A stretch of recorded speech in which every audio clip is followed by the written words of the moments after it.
வணக்கம் நண்பர்களே. இன்னைக்கு நம்ம பார்க்க போகிறது டிஎன்பிஎஸ்சி குரூப் 4ல இருக்கக்கூடிய முக்கியமான கலைச்சொற்களை பற்றி தான் பார்க்க போகிறோம். ஃபர்ஸ்ட் பாருங்களேன். கிளாசிக்கல் லிட்ரேச்சர்னா செவ்விலக்கியம்னு அர்த்தம். இது வந்து இங்கிலீஷில் வாசிக்க தெரியலன்னா நான் தமிழ்லையும் கொடுத்துருக்கேன், பார்த்துக்கோங்க. அதாவது வந்துட்டு இந்த ஷார்ட்கட் வந்து உங்களுக்கு வேணும்னா ஞாபகம் வச்சுக்கோங்க, இல்லைன்னா விட்டுருங்க. என்னன்னா சிங்கம் வந்து கம்பீரமாக உட்காந்து செவ்விலக்கியங்கிற அந்த புக்கை வந்து படிக்கிற மாதிரி, செவ்விலக்கியம் அப்படின்னு சொல்லிட்டு. அதுக்கப்புறம் பார்த்தீங்கன்னா ஃப்ளோக்ளோர்னா நாட்டுப்புறவியல். அதாவது வந்துட்டு இங்கே பாருங்கள், ரோட்டு மேலே வந்துட்டு கிராமத்து ஆளுகளாம் வந்து டான்ஸ் ஆடிட்டு வராங்க. கிராமத்து போக் பாரம்பரியம். ஓகேங்களா. நாட்டுப்புறவியல் அப்படின்ட்டுனா அந்த டான்ஸு நாட்டுப்புறமாக டான்ஸ் ஆடுவாங்களா, அந்த டான்ஸ். அதுக்கப்புறம் எக்ஸவேக்ஷன்னா நம்ம வந்துட்டு புதையல் எடுக்கணும்னா அந்த இன்ட்டு மாதிரி போட்டு, இந்த இன்ட்டு மாதிரி போட்டு எடுப்போம்ல, அந்த இன்ட்டு அது பேர் என்னது, எக்ஸ் தானே. அப்போ எக்ஸவேஷன் அகழ்வாராய்ச்சிக்கு. அடுத்து பார்த்தீங்கன்னா இன்டர்நெட்னா இணையம். ஓகேங்களா.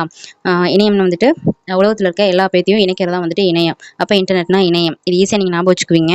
இதே மாதிரி கலைச்சொற்கள் வந்து ஈஸியாக ஞாபகம் வச்சுக்க என்னோட சேனல் வந்துட்டு நீங்கள் ஃபாலோ பண்ணிக்கோங்க. Okay friends, thank you.